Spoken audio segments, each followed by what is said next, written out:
Hello friends, welcome back to the channel school chemistry. നമ്മൾ ഇതുവരെ discuss ചെയ്ത CBSEയുടെ 10th ക്ലാസ്സിലെ സയൻസ് ടെക്സ്റ്റ് ബുക്കിൻ്റെ ബാക്കിയാണ് ഇന്ന് നമ്മൾ കാണാൻ പോകുന്നത്. ആദ്യമായിട്ട് നമ്മൾ നോക്കാൻ പോകുന്നത് displacement reaction. Let us look into an activity. Activity 1.9. Take 3 iron nails and clean them by rubbing with sandpaper. 3 ഇരുമ്പിൻ്റെ ആണികൾ എടുത്ത് സാൻഡ് പേപ്പർ വെച്ച് അതിനെ റബ്ബ് ചെയ്ത് വൃത്തിയാക്കുക. Take 2 test tubes marked as A and B. 2 test tube എടുക്കുക. ഒരെണ്ണത്തിനെ A ആയിട്ട് mark ചെയ്യുക, മറ്റതിനെ B ആയിട്ട് മാർക്ക് ചെയ്യുക. In each test tube take about 10 ml copper sulfate solution. 2 test ട്യൂബിലും 10 ml വീതം കോപ്പർ സൾഫേറ്റ് സൊല്യൂഷൻ എടുക്കണം.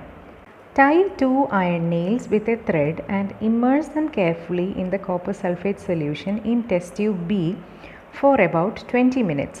Keep iron nail aside for comparison. നമ്മൾ ചെയ്യാൻ പോകുന്നത് 3 അയൺ നെയിൽസ് എടുത്തതിൽ 2 എണ്ണം ഒരു ത്രെഡിൽ കെട്ടി B എന്ന് പറയുന്ന ടെസ്റ്റ് ട്യൂബിലെ കോപ്പർ സൾഫേറ്റ് സൊല്യൂഷൻ്റെ അകത്തേക്ക് മുക്കി വയ്ക്കാൻ പോവുകയാണ്. 3ാമത്തെ നെയിൽ നമ്മൾ കമ്പാരിസന് വേണ്ടിയിട്ട് മാറ്റി വയ്ക്കുക. അതുപോലെ ടെസ്റ്റ് ട്യൂബ് Aയിലെ കോപ്പർ സൾഫേറ്റ് സൊല്യൂഷനും പിന്നീടുള്ള കമ്പാരിസന് വേണ്ടിയിട്ട് നമ്മൾ മാറ്റി വയ്ക്കുക. 20 മിനിറ്റ് സമയം നമ്മൾ വെയിറ്റ് ചെയ്യണം. After 20 minutes, take out the nails from copper sulfate solution. 20 മിനിറ്റിന് ശേഷം ഈ അയൺ നെയിൽസ് നമുക്ക് സൊല്യൂഷൻ്റെ അകത്തുനിന്ന് പുറത്തെടുക്കാം. ഇനി നമ്മൾ ചെയ്യേണ്ടത് ഇപ്പോൾ ഉള്ള കോപ്പർ സൾഫേറ്റ് സൊല്യൂഷൻ, അതായത് ടെസ്റ്റ് ട്യൂബ് Bയിലുള്ള കോപ്പർ സൾഫേറ്റും Aയിലുള്ള കോപ്പർ സൾഫേറ്റ് സൊല്യൂഷൻ്റെയും കളറ് തമ്മിൽ കമ്പയർ ചെയ്യുക. അതുപോലെ നമ്മൾ മാറ്റി വെച്ചിരുന്ന അയൺ നെയിലിൻ്റെയും സൊല്യൂഷൻ്റെ അകത്ത് ഡിപ്പ് ചെയ്ത് വെച്ചിരുന്ന അയൺ നെയിൽസിൻ്റെയും കളറ് തമ്മിൽ കമ്പയർ ചെയ്യണം. ഇതാണ് നമ്മുടെ ആക്ടിവിറ്റിയുടെ ഒരു സെറ്റപ്പ്. ഒരു ടെസ്റ്റ് ട്യൂബ് ഹോൾഡറിൽ ടെസ്റ്റ് ട്യൂബ് വെച്ചിട്ടുണ്ട്, അതിനകത്ത് കോപ്പർ സൾഫേറ്റ് സൊല്യൂഷൻ ഒഴിച്ചിട്ടുണ്ട്, 2 അയൺ നെയിൽസ് ഒരു ത്രെഡ് കൊണ്ട് ടൈ ചെയ്ത് ആ കോപ്പർ സൾഫേറ്റ് സൊല്യൂഷനുള്ളിൽ ഡിപ്പ് ചെയ്ത് വെച്ചിട്ടുണ്ട്. അയൺ നെയിൽസ് കമ്പയർ ചെയ്യുമ്പോൾ കോപ്പർ സൾഫേറ്റ് സൊല്യൂഷൻ്റെ അകത്ത് മുക്കി വെച്ചിരുന്ന നെയിൽ ബ്രൗൺ കളറായിട്ട് മാറിയിരിക്കുന്നതായിട്ട് കാണാം. ഇനി ടെസ്റ്റ് ട്യൂബ് Aയും Bയും കൂടെ നമ്മൾ കമ്പയർ ചെയ്യുമ്പോൾ ആദ്യം ഉണ്ടായിരുന്ന കോപ്പർ സൾഫേറ്റ് സൊല്യൂഷൻ്റെ കളറ് ഫെയ്ഡ് ആയേക്കുന്നതായിട്ട് കാണാൻ പറ്റും. ഈ ഒബ്സർവേഷൻസൊക്കെ എന്തുകൊണ്ട് സംഭവിച്ചു എന്നുള്ളത് അവിടെ നടന്ന കെമിക്കൽ റിയാക്ഷൻ എന്താണെന്ന് നോക്കിയാൽ നമുക്ക് മനസ്സിലാകും. Fe plus CuSO4 is giving FeSO4 plus Cu എന്ന് വെച്ചാൽ കോപ്പർ സൾഫേറ്റ് സൊല്യൂഷനുള്ളിലെ കോപ്പർ ആ സൊല്യൂഷൻ്റെ ഉള്ളിൽ നിന്ന് മാറി പുറത്തേക്ക് വരികയാണ്. അതാണ് അയൺ നെയിൽസിൻ്റെ പുറത്ത് ഡിപ്പോസിറ്റഡ് ആയിട്ട് ബ്രൗൺ കളറിൽ നമ്മൾ കാണുന്നത്. അതുപോലെ തന്നെ ആ അയൺ നെയിൽസിൻ്റെ സർഫസിലുണ്ടായിരുന്ന അയൺ ആറ്റംസ് കോപ്പർ സൾഫേറ്റ് സൊല്യൂഷനില്ലാത്ത സൾഫേറ്റുമായിട്ട് റിയാക്ട് ചെയ്ത് അയൺ സൾഫേറ്റ് ഫോം ചെയ്തു.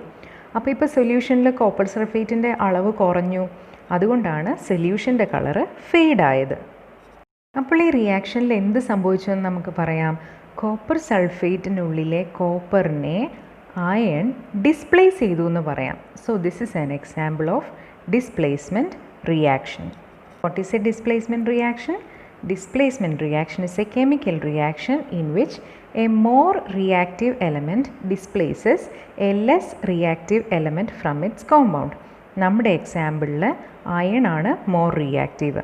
അത് ലെസ് റിയാക്റ്റീവ് ആയിട്ടുള്ള കോപ്പറിനെ അതിൻ്റെ കോമ്പൗണ്ട് ആയിട്ടുള്ള കോപ്പർ സൾഫേറ്റിൽ നിന്ന് ഡിസ്പ്ലേസ് ചെയ്യുന്നു. ഡിസ്പ്ലേസ്മെൻറ്റ് റിയാക്ഷൻ നടക്കുന്ന വേറെ 2 ഇക്വേഷൻസ് ആണ് ഈ കാണിച്ചിരിക്കുന്നത്. Zinc plus copper sulphate is giving zinc sulphate plus copper.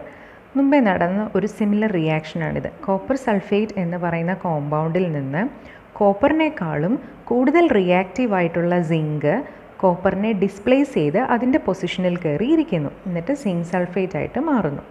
അടുത്തത് നോക്കിയേ, PB lead. PB plus CuCl2 is giving PbCl2 plus Cu.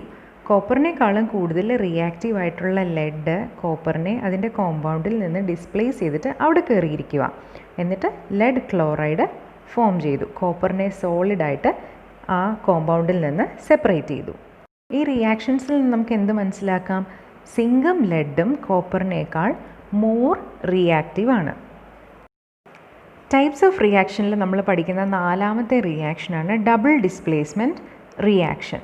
2 ആറ്റംസിന് displacement സംഭവിക്കുന്ന റിയാക്ഷൻസ് ആണ് ഇത്. ഒരു ആക്ടിവിറ്റി നമുക്ക് നോക്കാം. Take about 3 ml of sodium sulphate solution in A test tube. In another test tube, take about 3 ml of barium chloride solution. Mix the two solutions. What do you observe? ഒരു test ട്യൂബിൽ 3 ml sodium സൾഫേറ്റും മറ്റൊരു test ട്യൂബിൽ 3 ml barium chloride സൊല്യൂഷനും കൂടി എടുക്കുക. ഈ രണ്ട് സൊല്യൂഷൻസും കൂടെ മിക്സ് ചെയ്യുമ്പോൾ എന്ത് സംഭവിക്കുന്നു എന്നാണ് നമ്മൾ നോക്കേണ്ടത്. This is what happens when we mix the two solutions. A white insoluble substance is formed. അങ്ങനെ ഒരു ഇൻസോല്യൂബിൾ ആയിട്ടുള്ള സബ്സ്റ്റൻസ് ഫോം ചെയ്യുന്ന റിയാക്ഷൻസിനെയാണ് നമ്മൾ പ്രസിപ്പിറ്റേഷൻ റിയാക്ഷൻസ് എന്ന് വിളിക്കുക. ആ വൈറ്റ് ഇൻസോല്യൂബിൾ ആയിട്ടുള്ള സബ്സ്റ്റൻസിനെ നമ്മൾ പ്രസിപ്പിറ്റേറ്റ് എന്നും വിളിക്കുന്നു. ഈ റിയാക്ഷൻ്റെ ഇക്വേഷനാണ് ഈ കാണുന്നത്. Sodium sulphate plus barium chloride is giving barium sulphate plus sodium chloride. Sodium എന്ന് പറയുന്ന ആറ്റം ബേരിയം ക്ലോറൈഡിലെ ബേരിയത്തിനെ ഡിസ്പ്ലേസ് ചെയ്തു. At the same time barium ക്ലോറൈഡിലെ ബേരിയം എന്ന് പറയുന്ന സാധനം സോഡിയം സൾഫേറ്റിലെ സോഡിയത്തിനെയും ഡിസ്പ്ലേസ് ചെയ്തു. That means 2 displacement occurred in a single reaction. That is why this is an example of a double displacement reaction. Reactions in which there is an exchange of ions between the reactants are called double displacement reaction. ഒരു റിയാക്ഷൻ്റെ ഉള്ളിൽ പല കോമ്പൗണ്ട്സിൻ്റെ ions തമ്മിൽ exchange നടക്കുന്നുണ്ടെങ്കിൽ അതിനെ നമുക്ക് double displacement reaction എന്ന് വിളിക്കാം. റിയാക്ഷനിൽ form ചെയ്ത barium sulphate ആണ് നമ്മൾ വൈറ്റ് പ്രസിപ്പിറ്റേറ്റ് ആയിട്ട് കണ്ടത്. ബേരിയവും Ba2+ഉം SO4 കൂടെ റിയാക്ട് ചെയ്തിട്ടാണ് ബേരിയം സൾഫേറ്റ് ഫോം ചെയ്തത്. അറ്റ് ദ സെയിം ടൈം അവിടെ സോഡിയം ക്ലോറൈഡും ഉണ്ടാവുന്നുണ്ട്. പക്ഷേങ്കിൽ അത് സൊല്യൂഷൻ്റെ ഉള്ളിൽ തന്നെയാണ്. അതൊരു പ്രസിപ്പിറ്റേറ്റ് ആയിട്ട് അവിടെ കാണുന്നില്ല. It remains in the solution. Different കളേഴ്സിലുള്ള പ്രസിപ്പിറ്റേറ്റ്സ് ഫോം ചെയ്ത കുറേ റിയാക്ഷൻസിൻ്റെ പിക്ചേഴ്സാണ് ഈ കാണുന്നത്. ജസ്റ്റ് നിങ്ങൾക്കൊരു ഇൻട്രസ്റ്റിന് വേണ്ടി കാണിച്ചു എന്നേ ഉള്ളൂ. Let us move on to the next activity. നമ്മൾ ആക്ടിവിറ്റി 1.2 തന്നെ ഒന്നും കൂടി ഒന്ന് റിവൈസ് ചെയ്യുക. Recall activity 1.2 where you have mixed the solutions of lead nitrate and potassium iodide. What was the color of the precipitate formed? Can you name the compound precipitated? Write the balanced chemical equation for this reaction. Is this also a double displacement reaction? നമ്മൾ lead നൈട്രേറ്റും potassium അയോഡൈഡും കൂടെ mix ചെയ്തപ്പോൾ നമുക്ക് yellow കളറിലുള്ളൊരു precipitate ആണ് അവിടെ കിട്ടിയത്. അതിൻ്റെ chemical equation എന്തായിരുന്നെന്ന് ഓർക്കുന്നുണ്ടോ? Potassium iodide plus lead nitrate is giving potassium nitrate plus lead iodide. ഈ ഇക്വേഷൻ ഒന്ന് സൂക്ഷിച്ച് എക്സാമിൻ ചെയ്തേ. പൊട്ടാസ്യം അയോൺ അതിൻ്റെ അടുത്തുള്ള കോമ്പൗണ്ടിലെ ലെഡിനെ ഡിസ്പ്ലേസ് ചെയ്ത് അവിടെ കയറിയിരുന്നു. എന്തുണ്ടായി? പൊട്ടാസ്യം നൈട്രേറ്റ് കിട്ടി. അതുപോലെ തന്നെ ലെഡ് എന്ന് പറയുന്ന സാധനം പൊട്ടാസ്യം അയോഡൈഡിലെ പൊട്ടാസ്യത്തിനെ ഡിസ്പ്ലേസ് ചെയ്തിട്ട് അവിടെ കയറിയിരുന്നു. അപ്പോൾ എന്ത് കിട്ടി? ലെഡ് അയോഡൈഡ് കിട്ടി. ഇവിടെയും 2 അയോൺസ് അങ്ങോട്ടും ഇങ്ങോട്ടും എക്സ്ചേഞ്ച് ചെയ്യപ്പെടുന്നുണ്ട്, അല്ലെങ്കിൽ ഡിസ്പ്ലേസ് ചെയ്യപ്പെടുന്നുണ്ട്. So this is also an example for double displacement reaction. Now let us move on to the fifth and final types of reaction, oxidation and reduction reaction. Let us look into the activity. Heat a china dish containing about 1 gram copper powder. What do you observe? ഒരു China ഡിഷിൽ 1 gram copper powder എടുക്കുക. അതിനെ ഒരു ബർണറിൽ വെച്ചിട്ട് heat ചെയ്യുക. എന്ത് സംഭവിക്കുന്നതെന്ന് observe ചെയ്യുക. ആക്ച്വലി കോപ്പർ പൗഡറിൻ്റെ കളർ എന്ന് പറയുന്നത് ബ്രൗണിഷ് കളറാണ്. നമ്മൾ ഹീറ്റ് ചെയ്ത് കഴിയുമ്പോൾ ഇതുപോലെയുള്ളൊരു ബ്ലാക്ക് സബ്സ്റ്റൻസ് ആയിട്ട് അത് മാറും. ഇതെന്തുകൊണ്ടാണ് ഇങ്ങനെ സംഭവിച്ചതെന്നറിയാമോ? ആ കോപ്പർ പൗഡറിൻ്റെ സർഫസിലുള്ള കോപ്പർ എയറിലുള്ള ഓക്സിജനുമായിട്ട് റിയാക്ട് ചെയ്തിട്ട് കോപ്പറിൻ്റെ ഓക്സൈഡാണ് അവിടെ ഫോം ചെയ്തത്. ആ കോപ്പർ ഓക്സൈഡിനെയാണ് നമ്മൾ ഈ ബ്ലാക്ക് കളറായിട്ട് കാണുന്നത്. അതിൻ്റെ കെമിക്കൽ ഇക്വേഷൻ എങ്ങനെ എഴുതാം? 2Cu plus O2 in the presence of heat gives 2CuO. കോപ്പറും അറ്റ്മോസ്ഫിയറിലെ ഓക്സിജനും കൂടെ കമ്പൈൻഡ് ആയിട്ട് നമുക്ക് കോപ്പർ ഓക്സൈഡ് കിട്ടുന്നു. ഇനി നമുക്ക് കിട്ടിയ ആ ബ്ലാക്ക് സബ്സ്റ്റൻസിൻ്റെ മുകളിലൂടെ ഹൈഡ്രജൻ ഗ്യാസ് പാസ് ചെയ്യുകയാണെന്ന് വിചാരിക്കാം. നമുക്ക് എന്ത് കാണാൻ സാധിക്കും? ആ ബ്ലാക്ക് സബ്സ്റ്റൻസ് വീണ്ടും പഴയ പോലെ ബ്രൗൺ ആയിട്ട് മാറുന്നതായിട്ട് കാണാം. Do you know why this happens? Because copper ഓക്സൈഡിലെ ഓക്സിജനും നമ്മൾ പാസ് ചെയ്ത ഹൈഡ്രജൻ ഗ്യാസിലെ ഹൈഡ്രജനും കൂടെ കമ്പൈൻ ചെയ്ത് H2O ആയിട്ട് മാറുകയും കോപ്പറിനെ പഴയതുപോലെ അവിടെ റിലീസ് ചെയ്യുകയും ചെയ്യുന്നു. ആ പ്രോസസ്സിൻ്റെ കെമിക്കൽ ഇക്വേഷനായി കാണിച്ചിരിക്കുന്നത് CuO plus H2 in the presence of heat is giving Cu plus H2O. ഈ റിയാക്ഷനിൽ നമുക്ക് എന്ത് മനസ്സിലാക്കാം? If a substance gains oxygen during a reaction it is said to be oxidise. ഒരു റിയാക്ഷൻ്റെ അകത്ത് ഏതെങ്കിലും ഒരു സബ്സ്റ്റൻസിന് ഓക്സിജൻ ലഭിക്കുന്നുണ്ടെങ്കിൽ ആ സബ്സ്റ്റൻസ് ഓക്സിഡൈസ്ഡ് ആയി എന്ന് നമുക്ക് പറയാം. അതേസമയം ഏതെങ്കിലും സബ്സ്റ്റൻസിന് ഓക്സിജൻ നഷ്ടപ്പെടുന്നുണ്ടെങ്കിൽ അത് ആ സബ്സ്റ്റൻസ് റെഡ്യൂസ്ഡ് ആയി എന്നും പറയാം. നമ്മൾ കോപ്പർ ഓക്സൈഡിൻ്റെ മുകളിൽ കൂടെ ഹൈഡ്രജൻ പാസ് ചെയ്ത ആ ഇക്വേഷൻ ഒന്ന് നോക്കിയേ. കോപ്പർ ഓക്സൈഡിൻ്റെ കൂടെ ഹൈഡ്രജൻ പാസ് ചെയ്തപ്പോൾ കോപ്പറും വാട്ടറും കിട്ടി. ഇവിടെ കോപ്പർ ഓക്സൈഡിന് ഓക്സിജൻ നഷ്ടപ്പെട്ടു. സോ കോപ്പർ അവിടെ റെഡ്യൂസ്ഡ് ആയി. അതേസമയം ഹൈഡ്രജൻ അവിടെ ഓക്സിജൻ ലഭിച്ചു.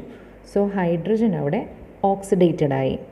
അപ്പോൾ സെയിം റിയാക്ഷനിൽ തന്നെ രണ്ട് റിയാക്റ്റൻസിൽ ഒരെണ്ണം ഓക്സിഡൈസ്ഡ് ആവുകയും മറ്റേത് റെഡ്യൂസ്ഡ് ആവുകയും ചെയ്യുന്നുണ്ട്. സോ ഇങ്ങനെയുള്ള റിയാക്ഷൻസിനെ നമ്മൾ ഓക്സിഡേഷൻ റിഡക്ഷൻ റിയാക്ഷൻ എന്ന് വിളിക്കുന്നു.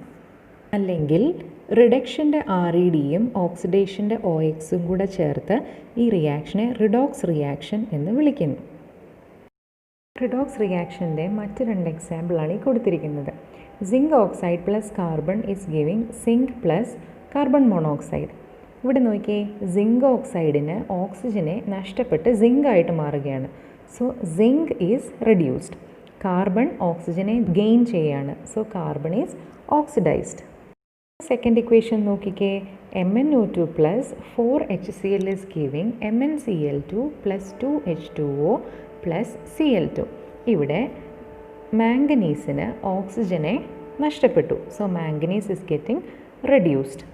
ഇനി അടുത്ത റിയാക്റ്റൻ്റ് ആയിട്ടുള്ള HCl നോക്കിയേ. ഹൈഡ്രജൻ നഷ്ടപ്പെടുവാണെങ്കിലും നമുക്ക് ഓക്സിഡേഷൻ എന്ന് വിളിക്കാം. എയ്തർ അഡീഷൻ ഓഫ് ഓക്സിജൻ അല്ലെങ്കിൽ റിമൂവൽ ഓഫ് ഹൈഡ്രജൻ, രണ്ടും ഓക്സിഡേഷനാണ്. ഇനി പ്രോഡക്റ്റ് സൈഡിൽ നോക്കിയേ. പ്രോഡക്റ്റ് സൈഡിൽ let us see it again. If a substance gains oxygen or loses hydrogen during a reaction, it is oxidized. And if a substance loses oxygen or gains hydrogen during a reaction, it is reduced. Recall activity 1.1, where a magnesium ribbon burns with a dazzling flame in air or oxygen and changes into a white substance, magnesium oxide. Is magnesium being oxidized or reduced in this reaction? ഇക്വേഷനിൽ നമുക്കറിയാം magnesium ribbon ഓക്സിജനിലുള്ള എയറുമായിട്ട് combine ചെയ്ത് magnesium ഓക്സൈഡായിട്ട് മാറി. So it is an oxidation reaction and magnesium is getting oxidised. Now let us see if oxidation affects our day-to-day life in any manner. നമ്മളെല്ലാവരും കണ്ടിട്ടുണ്ടായിരിക്കും അല്ലേ, ഇരുമ്പ് സാധനങ്ങൾ വെറുതെ മഴയും വെയിലും ഒക്കെ കൊണ്ട് പുറത്ത് ഇങ്ങനെ കുറേ കാലം കിടന്ന് കഴിയുമ്പം അതിൽ തുരുമ്പ് പിടിക്കുന്നത് കണ്ടിട്ടുണ്ടാവും. അതുപോലെ തന്നെ സിൽവർ ആയിട്ടുള്ള സാധനങ്ങൾ, സിൽവർ ആയിട്ടുള്ള കമ്മലുകളോ പാത്രങ്ങളോ അല്ലെങ്കിൽ പാദസരങ്ങളൊക്കെ കുറച്ച് കാലം ഉപയോഗിച്ച് കഴിയുമ്പോഴത്തേനും അത് കറുത്ത് പോകുന്നതായിട്ട് നമ്മൾ കാണാറുണ്ട്. അതുപോലെ തന്നെ ചെമ്പിൻ്റെ പാത്രങ്ങളോ അല്ലെങ്കിൽ കോപ്പർ കോയിൻസൊക്കെ കുറേ കാലം കഴിയുമ്പം അതിൻ്റെ പുറത്ത് ഒരു ഗ്രീൻ കളറിലെ സാധനം ഫോം ചെയ്യുന്ന കാണാം. നമ്മളതിനെ ക്ലാവ് പിടിക്കുക എന്നൊക്കെ പറയാറുണ്ട്. ഈ കേസസിലെല്ലാം ആ മെറ്റൽ കൊറോഡഡ് ആയി എന്ന് നമുക്ക് പറയാം. When a metal is attacked by substances around it such as moisture, acids, etc., it is said to corrode, and this process is called corrosion. Corrosion കാരണം എന്തെല്ലാം നഷ്ടങ്ങൾ സംഭവിക്കാമെന്നറിയാമോ? റെയിൽവേ ട്രാക്കുകൾ തുരുമ്പിച്ചു പോകാം, അതുപോലെ വലിയ വലിയ ഇരുമ്പ് കൊണ്ടുണ്ടാക്കിയ പാലങ്ങളൊക്കെ തുരുമ്പിച്ചു പോകാം. അങ്ങനെ ഒരുപാട് നഷ്ടങ്ങൾ കൊറോഷൻ കാരണം നമുക്ക് ഓരോ വർഷവും സംഭവിക്കുന്നുണ്ട്. ഇതിനെപ്പറ്റി കൂടുതലായിട്ട് നമുക്ക് ഇനി വരുന്ന ചാപ്റ്ററുകളിൽ പഠിക്കാനുണ്ട്. അടുത്തതായിട്ട് ഓക്സിഡേഷൻ്റെ നമ്മുടെ ഡേ ടു ഡേ ലൈഫിലുള്ളൊരു ഇഫക്റ്റ് എന്ന് പറയുന്നതാണ് റാൻസിഡിറ്റി. ഓയിൽ അടങ്ങിയതോ ഫാറ്റ് അടങ്ങിയതോ ആയിട്ടുള്ള ആഹാര സാധനങ്ങളെ കുറേ നാൾ നമ്മൾ വെച്ചിരിക്കുമ്പോൾ, ഫോർ എക്സാമ്പിൾ ഉപ്പേരി വറുത്തതൊക്കെ കുറേ നാൾ വെച്ച് കഴിയുമ്പം അത് കനച്ചു പോകുന്നതായിട്ട് നമുക്ക് കാണാം. എന്താണ് അന്നേരം അവിടെ സംഭവിക്കുന്നതെന്ന് അറിയാമോ? ആ ഫുഡിനുള്ളിലെ ഫാറ്റ് അറ്റ്മോസ്ഫിയറിലെ ഓക്സിജനുമായിട്ട് റിയാക്ട് ചെയ്തിട്ട് അവിടെ ഒരു ഓക്സിഡേഷൻ നടക്കുക ചെയ്യുന്നത്. അതുകൊണ്ടാണ് അതിൻ്റെ സ്മെല്ലിനും ടേസ്റ്റിനും ഒക്കെ ഒരു വ്യത്യാസം വരുന്നത്. Rancidification is the process of oxidation of fats and oils when left for a long time, resulting in unpleasant taste and odor. നമ്മൾ പല ബിസ്ക്കറ്റിൻ്റെ പാക്കറ്റ്സിൻ്റെയൊക്കെ ബാക്കിൽ നോക്കിയാൽ ആൻറ്റി ഓക്സിഡൻറ്റ്സ് ആഡ് ചെയ്തിരിക്കുന്നതായിട്ട് കാണാം. അത് ഫുഡിങ്ങനെ ചീത്തയായി പോവാതിരിക്കാൻ വേണ്ടിയിട്ടാണ് അതിനുള്ളിലേക്ക് ആഡ് ചെയ്യുന്നത്. അതുപോലെ എയർ ടൈറ്റ് കണ്ടെയ്നേഴ്സിൻ്റെ അകത്ത് നമ്മൾ സാധനങ്ങൾ ഇട്ട് വെച്ചിരുന്നാലും ഇത് ഓക്സിഡൈസ്ഡ് ആവുന്നതിനെ നമുക്ക് സ്ലോ ഡൗൺ ചെയ്യാൻ സാധിക്കും. നമ്മൾ പൊട്ടാറ്റോ ചിപ്സ് പോലെയുള്ള പാക്കറ്റ്സൊക്കെ വാങ്ങിക്കുമ്പം അത് അതിനകത്ത് ഒരുപാട് എയർ ഇങ്ങനെ ലോക്ക് ചെയ്ത് വെച്ചിരിക്കുന്നതായിട്ട് കാണാം. ആക്ച്വലി അത് എയർ അല്ല, നൈട്രജൻ ഗ്യാസാണ്. ഈ ചിപ്സൊക്കെ വേഗം ഓക്സിഡൈസ്ഡ് ആയി പോവാതിരിക്കാൻ അതിനുള്ളിൽ നൈട്രജൻ നിറച്ചിട്ടാണ് അത് പാക്ക് ചെയ്യുന്നത്. ഇനി നമുക്ക് കുറച്ച് ഇൻ ടെക്സ്റ്റ് ക്വസ്റ്റ്യൻസ് നോക്കാം. Why does the colour of copper sulphate solution change when an iron nail is dipped in it? നമ്മൾ ഓൾറെഡി എക്സ്പ്ലനേഷൻ്റെ സമയത്ത് പറഞ്ഞ കാര്യമാണ്. കോപ്പർ സൾഫേറ്റ് സൊല്യൂഷൻ്റെ ഉള്ളിൽ നിന്ന് കോപ്പർ ഡിസ്പ്ലേസ്ഡ് ആകുന്നു. Iron is displacing copper from copper sulphate solution. That is why the colour of the solution changes. Next question, give an example of a double displacement reaction other than the one given in activity 1.10. അത് നമ്മൾ കണ്ടത് activity 1.2-നുള്ളിൽ lead nitrate സൊല്യൂഷനും potassium അയോഡൈഡും കൂടെ mix ചെയ്യുമ്പം നമുക്കൊരു yellow precipitate കിട്ടുന്ന reaction. 2Ki plus PbNO3 twice is giving 2KNO3 plus PbI2. This is an example for double displacement. Last question, identify the substances that are oxidized and the substances that are reduced in the following reactions.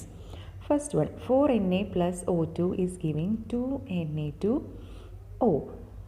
ഈ റിയാക്ഷനിൽ oxygen is getting added to sodium. So sodium is getting oxidised. ഒരു പ്രോഡക്റ്റും ഇവിടെ reduced ആവുന്നില്ല. Second reaction, CuO plus H2 is giving Cu plus H2O. ഇവിടെ copper ഓക്സൈഡിൻ്റെ അകത്തുള്ള oxygen product സൈഡിൽ വരുമ്പോൾ റിമൂവ്ഡ് ആയിട്ടുണ്ട്. ഓക്സിജൻ ലൂസ് ആവുക എന്ന് പറയുമ്പോഴും റിഡക്ഷനാണ് നടക്കുക. So copper is getting reduced. അപ്പോൾ ഈ ചാപ്റ്ററിൻ്റെ പ്രീവിയസ് വീഡിയോസ് നിങ്ങൾ കണ്ടിട്ടുണ്ടെന്ന് വിചാരിക്കുന്നു. Keep learning. Thank you so much and stay tuned for the next video.